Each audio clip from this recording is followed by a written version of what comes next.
Welcome to the next episode of HR Mavericks. I'm Garrett Justice, and today I'm joined by Heenle Turner, who's the Vice President of Content and Consulting at the All In Company in California. Heenle, how are you doing today?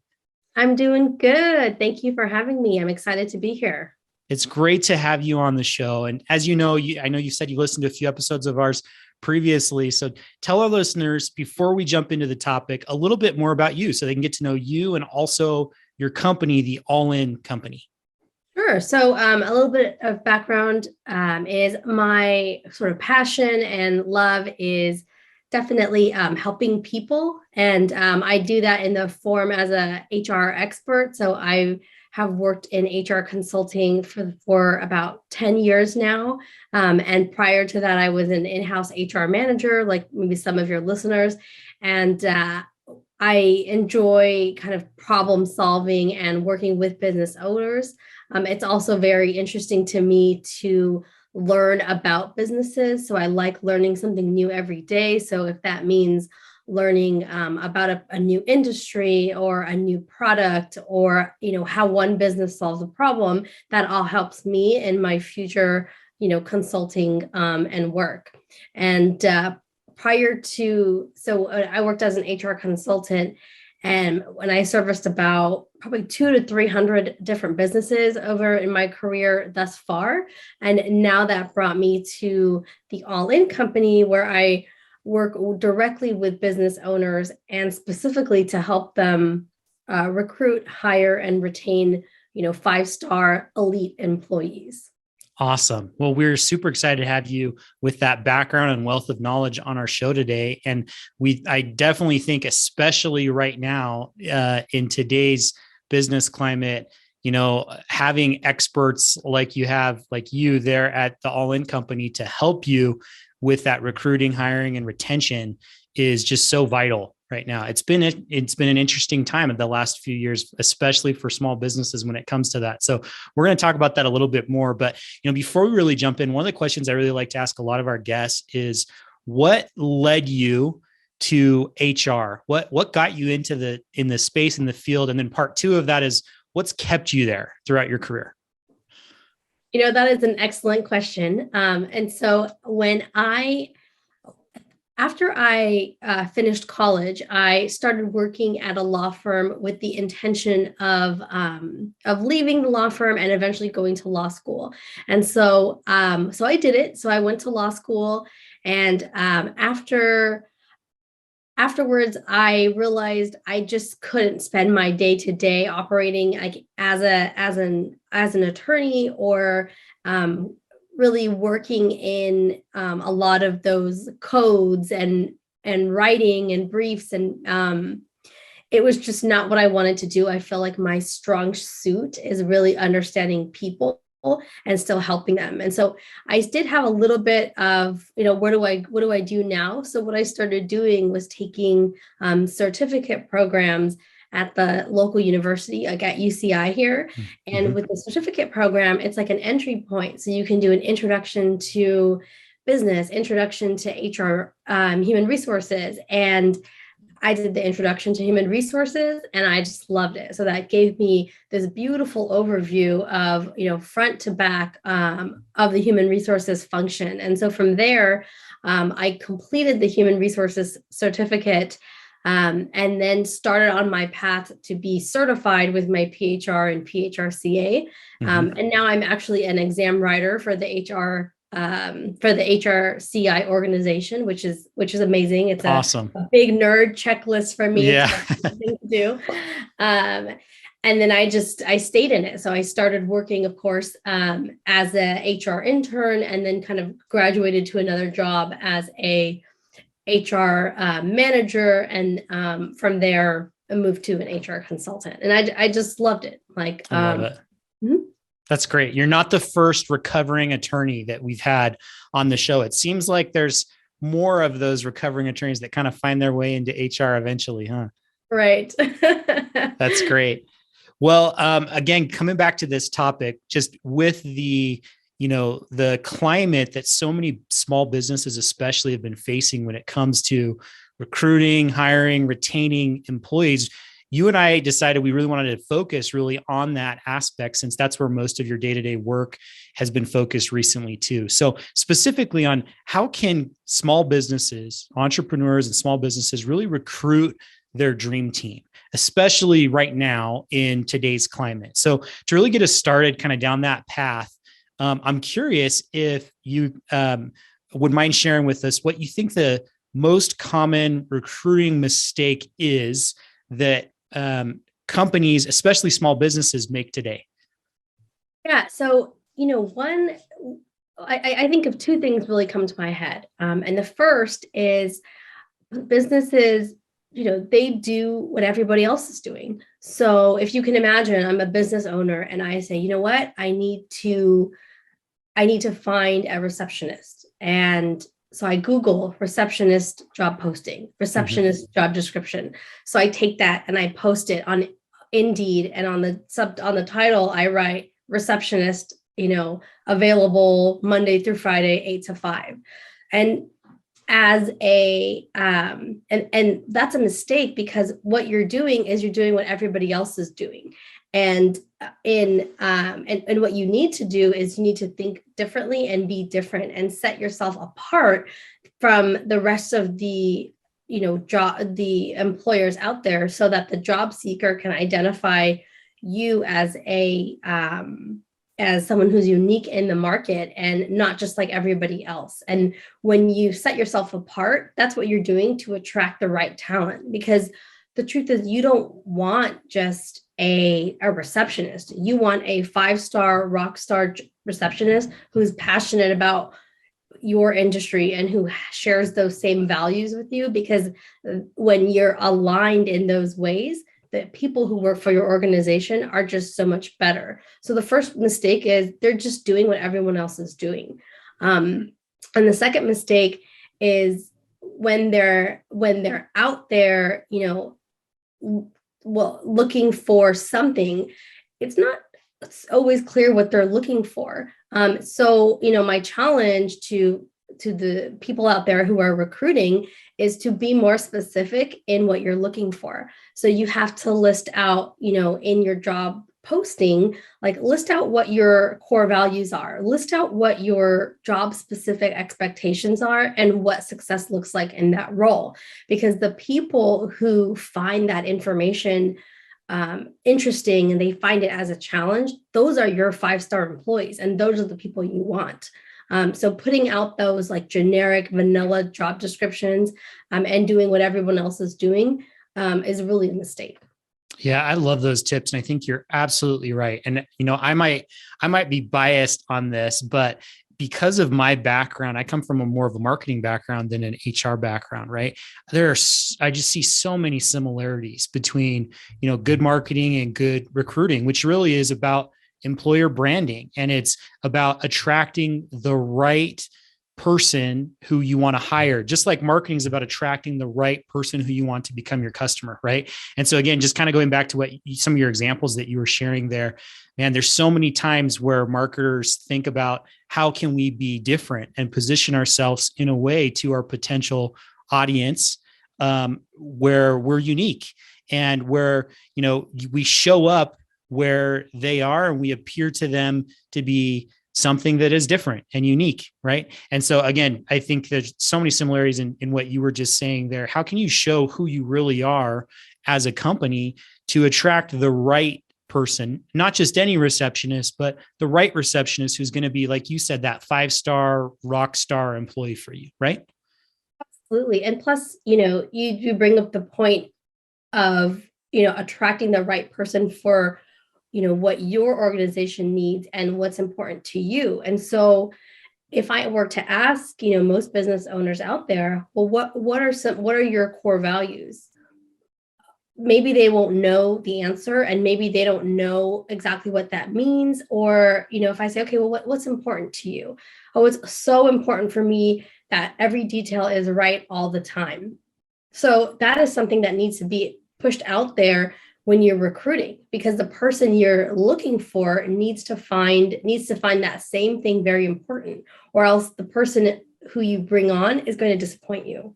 and Yeah. piss you off, and you'll be right back into recruiting Yep. again and again and again. Yep. You're absolutely right. So good. So I'm curious from your perspective, right? As you've worked with, so many small businesses and helping them through this process. And also in light of, the great resignation and so many employees really looking for their next thing.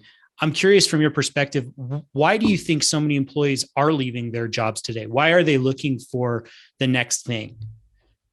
I think in today's market, especially, and I think especially after COVID, like people have started, realizing that having a job and having a paycheck is not enough for them. You're sitting there and you realize I'm back at work. I have to go into an office. I'm with another group of people, away from my kids, away from my family. I need to really have a connection there. So they're looking for that connection in their workplace. And so they're looking for that additional sense of community. And the place that they want to find that community is their workplace. And if they don't have it, then they're probably going to go find it somewhere else because they probably can find it. So one is, I think people are just no longer satisfied with what they have and just like being okay, because they realize so much more now how valuable time is. So if I'm spending time away, let me at least do it. I need to enjoy myself. I need to like the people I work with. I need to, get the satisfaction from my workplace, whatever that may look like. Yeah, I think that's a great point. And actually, as you're talking through that, I'm just thinking also of your previous comment about core values. And I know that was a little bit off the cuff, but man, it's so important. Like those things are so interconnected. It seems that if a company hasn't truly defined their core values, the reason why they exist, that are true, that they really actually believe, that are not just, writing on the wall. And if you haven't done that, then you have essentially a weak culture there, right? Those things help you to strengthen your culture and retain a common culture as you continue to grow and evolve as a company. So a lot of employees, it sounds like, are realizing that maybe the company hadn't done that, or maybe they don't have as strong of a culture, or that their culture is not, or their values are not of the company are not necessarily aligned with their own personal ones. And so they're looking for something to kind of fill that gap and need. Is that right? I know that's exactly right. And when you have the right team in place, when you have your dream team, your culture, it almost comes naturally because all the people are aligned in these similar areas. And that means that they are all dependable. They all like to get their work done. They all are open to feedback. They all will listen and retain information. And they all have this insatiable what's the word? They all want to grow and learn. And without having this common trend between people, the culture it won't be aligned. And so it won't be that great place to work. You'll have an outlier. And when you have a great culture, if you do have somebody who's, a 1, 2, or 3-star employee, or that person stands out, and they'll kind of naturally, hopefully leave as well. Yeah, no, you're absolutely right. So I guess just to kind of summarize some of what we've talked about, and I'd love your help in just kind of filling in the gaps of what I'm missing. But, we really started this conversation talking about how do you recruit your dream team right now in the current market? You talked about, one of the biggest mistakes that companies are making when it comes to recruiting today is they're doing the same thing as everyone else. It's just a generic position and job description they're putting out there for a receptionist or whatever it is that they're hiring for. And instead, what they need to do is they need to stand out. And that really starts by identifying what your core values are as a company and what you really care about and what you stand for. And also what's important to that particular role that you're hiring for. And then really making sure that that's communicated clearly in the right way across the job description so that you appear different from the other, many job postings out there. Is that right? Is there anything missing? No, that's exactly right. And like one example is, if I helped a client with a job description and they're looking for a salesperson, and the salesperson, so we did this, reverse engineering exercise, and we understood how many sales that the business needed to close on a weekly basis in order to remain profitable. So from there, we divided that by the number of salespeople. And now you say, okay, we have to close, 25% of the calls every week. And if that number is on that job posting, for example, and you're a candidate sees that and they're like, oh, wow, that's a challenge. I can absolutely do that. Think how amazing that candidate is. And you see somebody else who looks at that and they're like, oh, wow, I'm going to be held accountable. I can't work here. You filtered out a 1-star employee. Yeah, that's great. So, I mean, again, coming back to this, it sounds like you really have to know who you are as a company and what you really need in the role that you're wanting to fill, right? And then as you're really clear about that and you communicate that in the right way, that's what's going to help you to really stand out. Like, what else would you recommend that, companies who are really struggling to recruit and find those, 5-star employees, what else do they need to be doing right now in addition to those things? So, so let me ask you, do you like to fish? I do. Haven't been in a while, but yes. Okay. So when you're fishing, do you use a small net or a pretty good size net? Usually I'd say a smaller net. A smaller net. But it'd probably be more effective with a larger one. I don't know. Right. Yeah. And so the idea is a lot of folks out there, they post a job on LinkedIn and they say, okay, or on, Indeed, okay, where are my candidates? So what you actually need to do is you need to cast a wider net.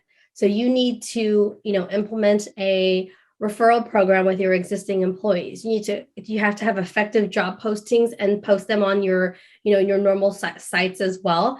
But what else can you do? Can you go and, reach out to local universities and schools and talk to administrators and try to find the talent that's out there? Can you build your virtual bench and kind of seek people in the wild?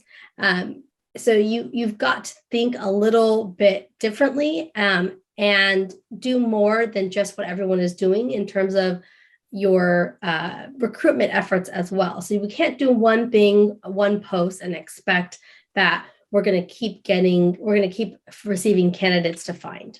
Yeah, that makes total sense. And of course, it would be different by the type of business that you run and where you're located, right? Like the strategies and tactics that you use to really expand and push that out there might be different.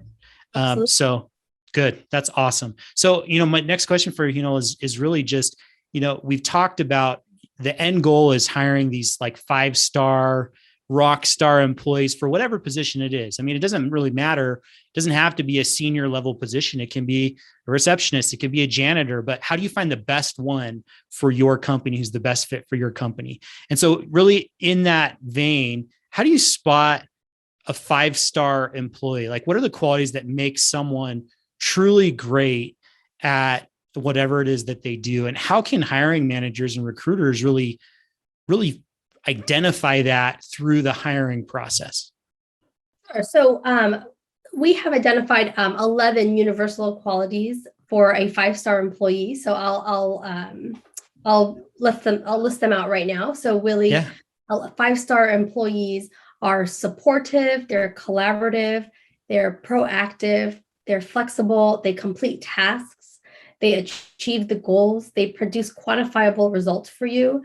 They actively listen to fellow team members, they communicate their thoughts, they're open to feedback, and they have this insatiable thirst for knowledge and growth.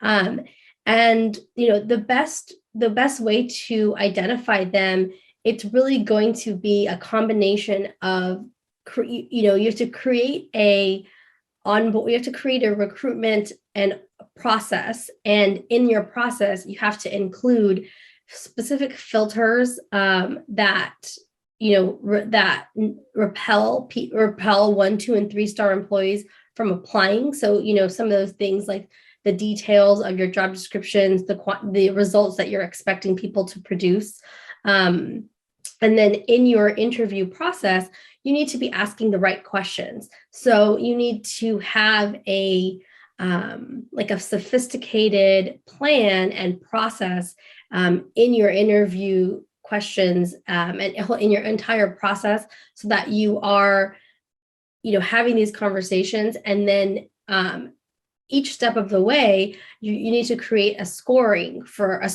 on all of these different elements.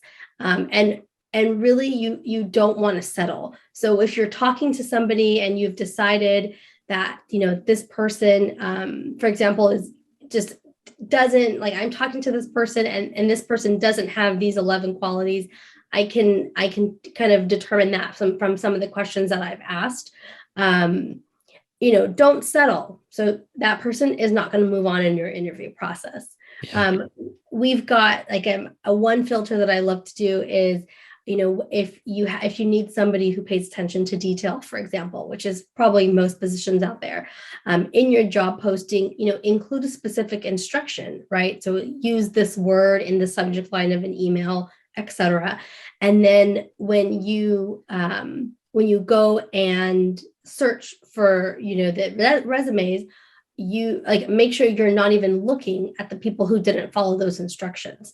And you have to get away from, you need to have concrete information. So, use things like assessments and tests and skills testing to objectively assess the candidate's qualifications, so that you're not just asking somebody, oh, well, do you know how to type? Instead, you're issuing us a typing test as soon as somebody applies. Yeah, that's a great point. And I really like those 11 attributes that you identify too, because they're universal to, it doesn't matter what role, right? These are things that really help anyone be more successful in any role that they're in. So if I'm understanding correctly, it's about assessing and understanding, do they meet those criteria? But also going back to what we talked about before, identifying the priority of the most important skill sets or attributes that are necessary to this particular job, and then making sure that you're especially identifying their ability to meet those skill sets and criteria. Is that right? Correct. Yeah, I love that. That's awesome. And I love the example that you shared too of, just including, on the detail oriented, including a word, ask them to include a word. I had someone on my team years ago who did that. And it was so interesting seeing, really quickly identifying the people who stood out as great candidates just from that one simple thing. Like, did they include this thing in it? And those that clearly just, blanket posted their resume to as many places as they could and probably wouldn't be a great fit for the role, right? Right. So interesting. So good. Well, Heenle, this has been a great conversation. I really appreciate you taking the time to share some of your insights with us. I'm sure we could continue this conversation and keep talking all day if we had more time. But as we kind of wrap up here, one of the questions I like to ask all of our guests is really just about, what's one thing that you think our listeners should do this week to improve their HR or people functions? Just an opportunity for you to share, a tip that's top of mind that may or may not be related to the topic that we discussed today. One thing I would sort of challenge people to do, and business owners especially, is to set a timer and give yourself 60 minutes to work on your business. So I would say spend that 60 minutes and start identifying your own core values. So write down 20 things that are important to you. And then from there, identify the ones that are non-negotiables, and those will be your core values. And what you want to do is start thinking about those and reflecting on, hey, do the people in my organization share my core values? And how am I incorporating this into my recruitment strategy? And we would, love to help you with that. But that's what you need. Is a business owner oftentimes is not spending enough time on their business. They're sort of in the trenches there. And to really, scale your business, you need the right people and to do this stuff for you. I love that tip, because it's so true, especially with small businesses. You have, owners and managers, people who are spending not enough time on their business because so much of their time is spent in their business, right? So great.